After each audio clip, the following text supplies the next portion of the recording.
Tudo bem, pessoal? Então, requisitos aí para interceptação telefônica, tá? Previstos na Lei de Interceptação Telefônica. Artigo 2º. Não será admitida a interceptação de comunicações telefônicas quando ocorrer qualquer das seguintes hipóteses. Inciso 1.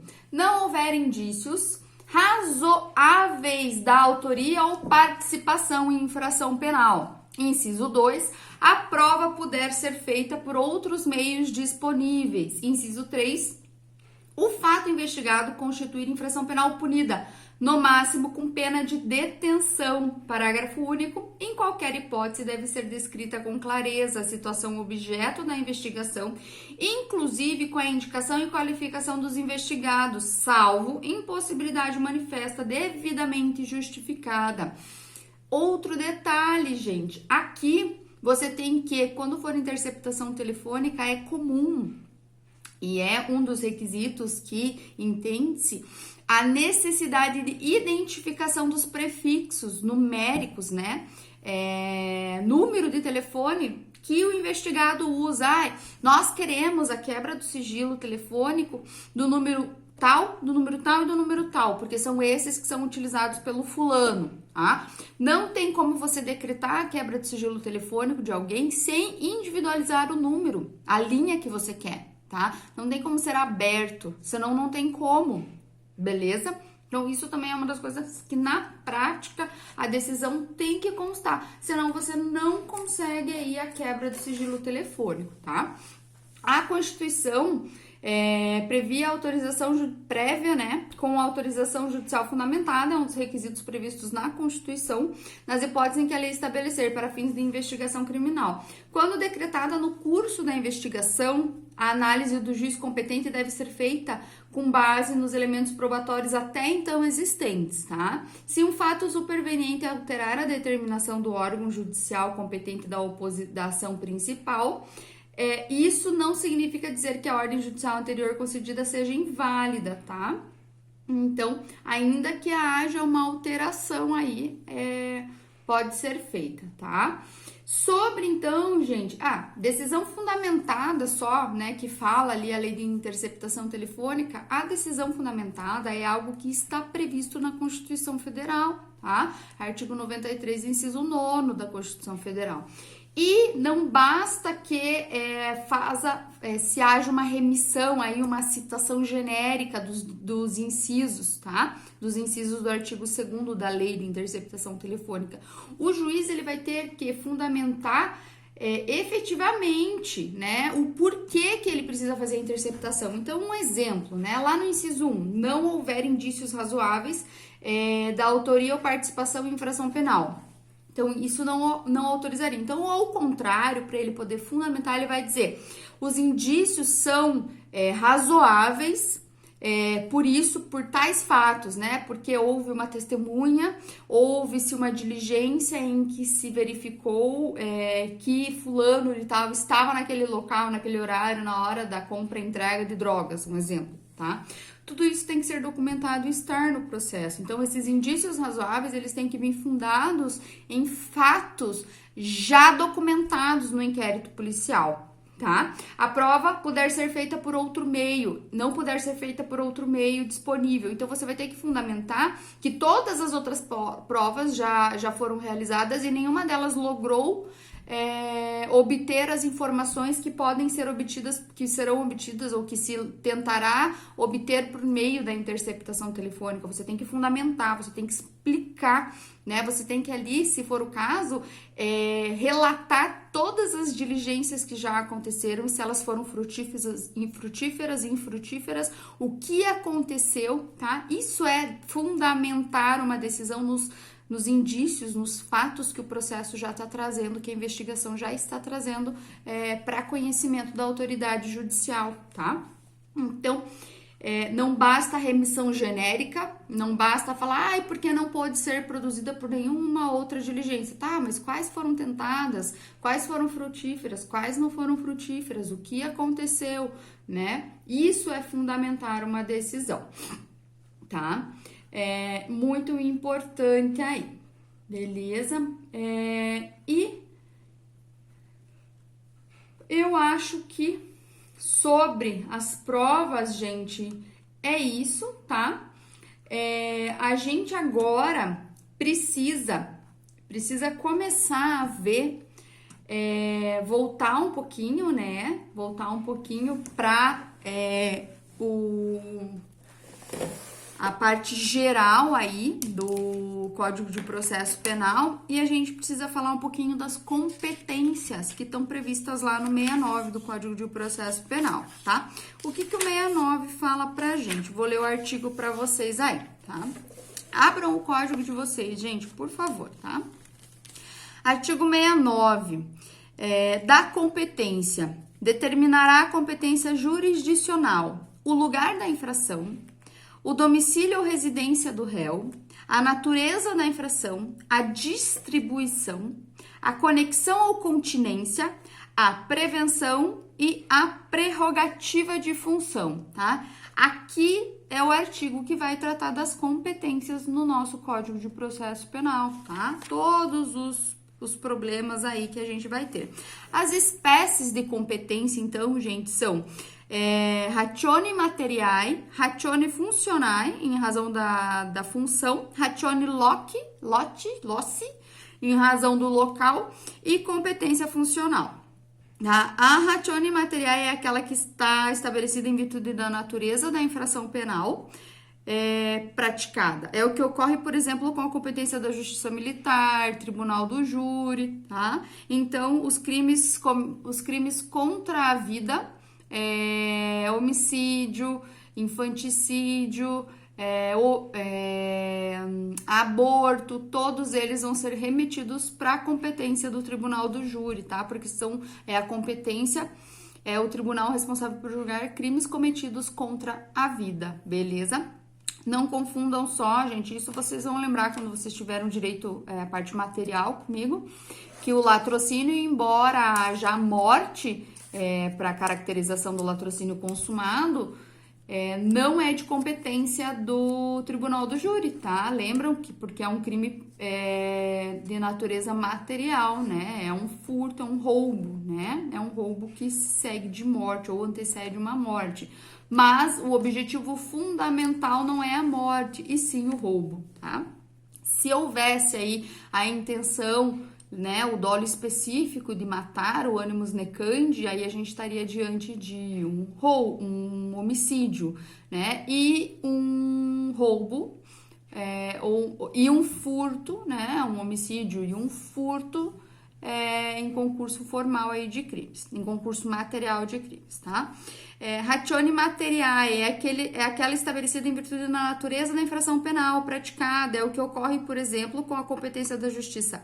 A gente acabou de falar. Ratione funcionae ou personae.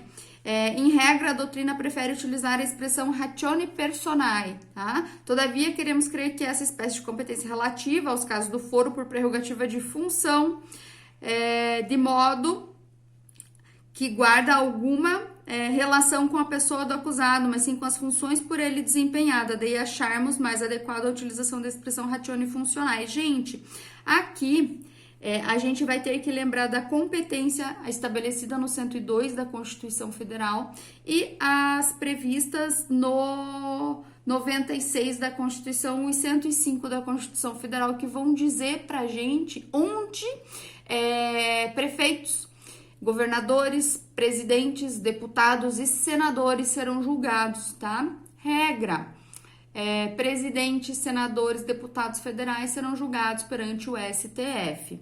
Presidente do STF, deputados federais e governadores serão julgados perante o STF, e esse entendimento é super recente agora do STF, somente por crimes cometidos em razão da função e no exercício da função, ainda que esse crime tenha sido cometido antes da diplomação, tá? Lembrando que a diplomação é um ato antes da posse, tá? Então, a diplomação ocorre em outubro, a posse vai ocorrer só no ano seguinte aí, tá? Então, a competência dos deputados e senadores para serem julgados, né, o foro por prerrogativa de função para serem julgados perante o STF vai ser só quando eles cometerem crime relacionado, que tenha aí pertinência temática com a função que eles estão exercendo ou que eles irão exercer, tá? Fora isso, crime comum, qualquer outro crime vai para o Tribunal de Justiça, tá? Assim como os governadores são julgados pelo Tribunal de Justiça, os prefeitos são julgados pelo Tribunal de Justiça, tá? Então, essa é basicamente a regra, tá? Então, a gente não tem aí grande dificuldade. O que a gente vai ter dificuldade vai ser na questão aí, mas vocês vão ver isso também em direito administrativo, quando a gente tratar da questão para a instauração do inquérito, né? Instauração do inquérito não, para o recebimento da denúncia. O STF ele não precisa de autorização da Câmara, né, da Câmara respectiva, do Senado ou dos deputados federais para receber a denúncia. Ele simplesmente recebe, tá? Aí vai ser decisão da casa respectiva autorizar o processamento ou não, ou esse processo vai ficar suspenso, né, por um determinado tempo, enquanto o mandato eletivo aí ainda está vigente, tá? Então, tem essa diferenciaçãozinha aí. Porém, isso também vocês vão ver em direito administrativo, tá? Ratione Locke, uma vez delimitada a competência da justiça, importa definir em qual comarca no âmbito da justiça estadual ou subseção judiciária no âmbito da justiça federal o agente deverá ser processado e julgado. Daí a fixação de competência territorial, seja pelo lugar da infração, seja pelo domicílio ou residência do réu, tá? Geralmente, local da infração, né, gente? Então, essa é a regra máxima, né, no direito penal. A competência é o local da infração, tá? Se você não conseguir definir o local da infração, por alguma circunstância, vai ser o local de residência do réu. Vamos supor que seja um crime cometido na internet, né? Aí a competência seria um crime cometido na internet. Aí a competência seria do domicílio do réu, tá? Cometido aí nas redes sociais, né? Uma injúria, uma difamação, algo assim. Competência no local de residência do réu, tá? Competência funcional, gente, é a distribuição feita pela lei entre diversos juízes da mesma instância ou de instâncias diversas para, no mesmo processo, ou em um segmento ou fase do seu desenvolvimento, praticar determinados atos. Nesse caso, isso aqui, gente, competência funcional, é o caso de juiz titular, juiz substituto. Lembrando, o juiz substituto não fere a garantia do juiz natural, né? Porque a competência funcional é algo pré-estabelecida, né? Pré-estabelecida pela lei, pelo regimento de organização do Poder Judiciário, tá? O que, claro, não poderia é um juiz que fosse nomeado, né? Isso daí feriria completamente o princípio do juiz natural. Mas o juiz sendo concursado, tudo corretamente, hoje em dia nem existe essa possibilidade, né, gente, juiz nomeado, todos os juízes são concursados. Mas, só para eu conseguir fazer vocês entenderem um exemplo, então essa é a competência funcional, tá? Então não teria problema, não violaria nenhum tipo de princípio, né, do juiz natural, se no curso do processo o juiz que está no teu caso, que é o titular da vara, entra de férias e o juiz substituto despacha, determina alguma coisa, profere sentença, tá? Não tem problema nenhum, não fere aí a garantia do juiz natural, tá? A competência é fixada conforme a função que cada um dos vários órgãos jurisdicionais exercem em seu processo, tá? São 3 espécies de competência funcional.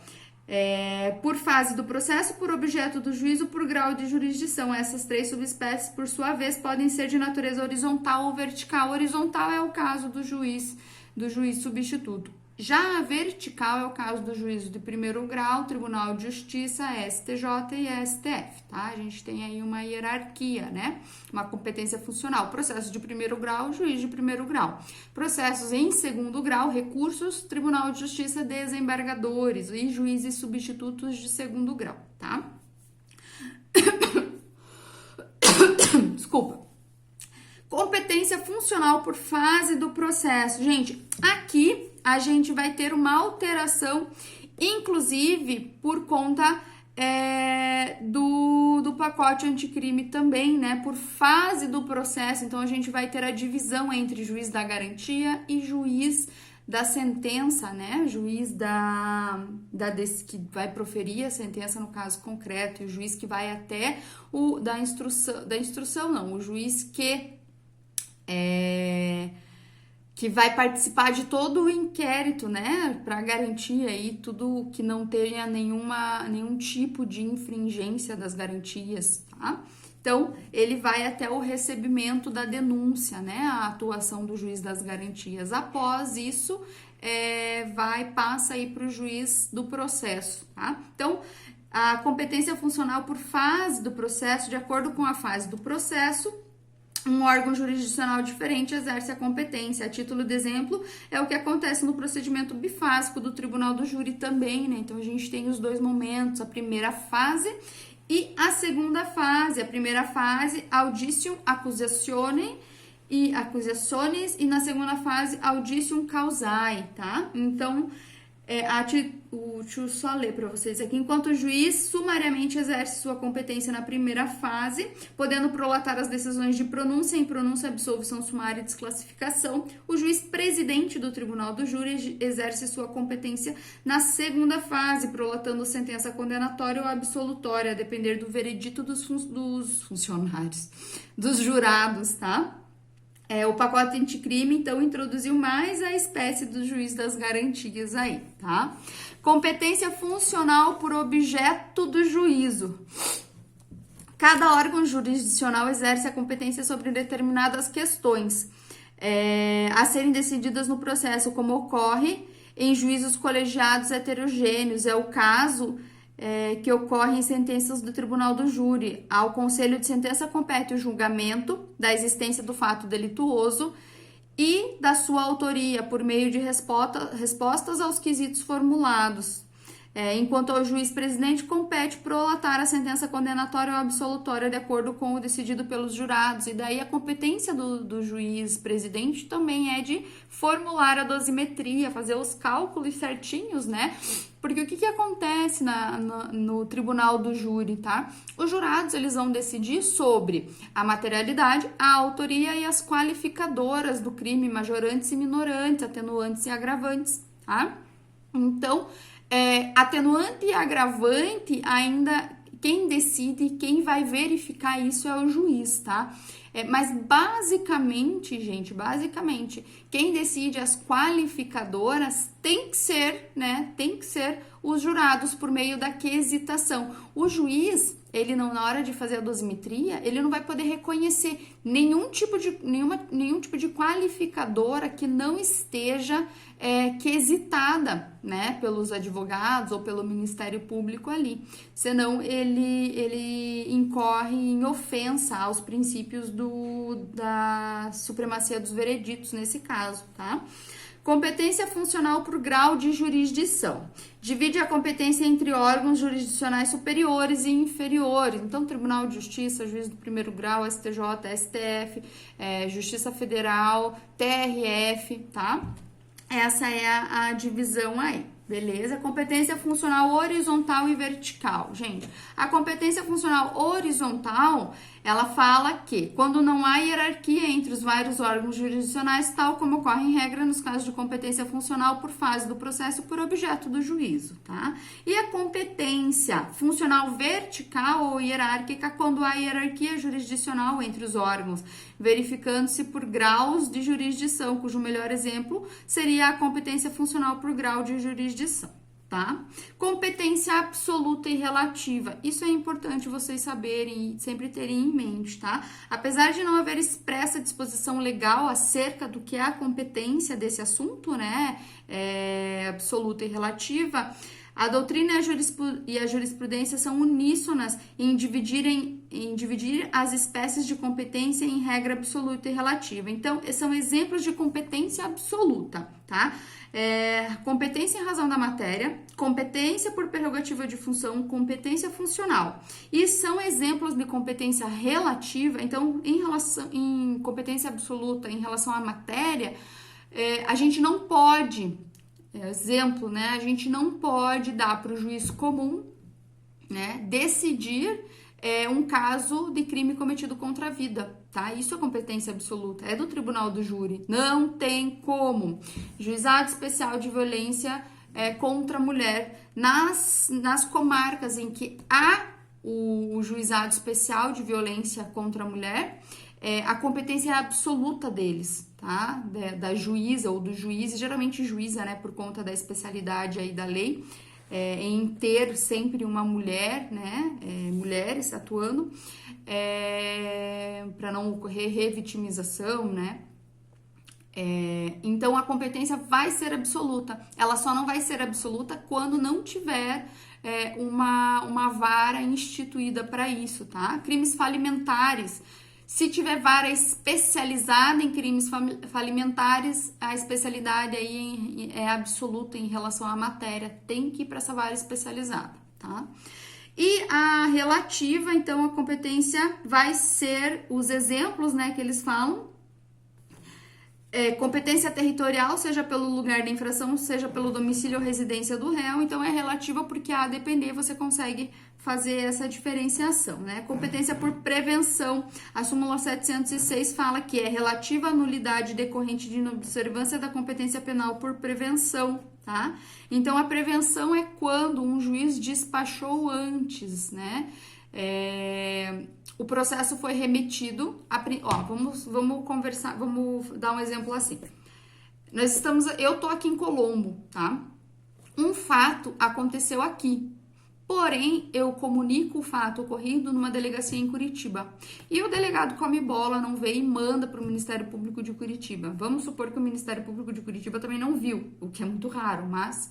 E manda para o juízo de Curitiba, tá? Então, esse deslocamento não vai ter problema, tá? Não vai ocasionar nenhuma ilicitude, tá?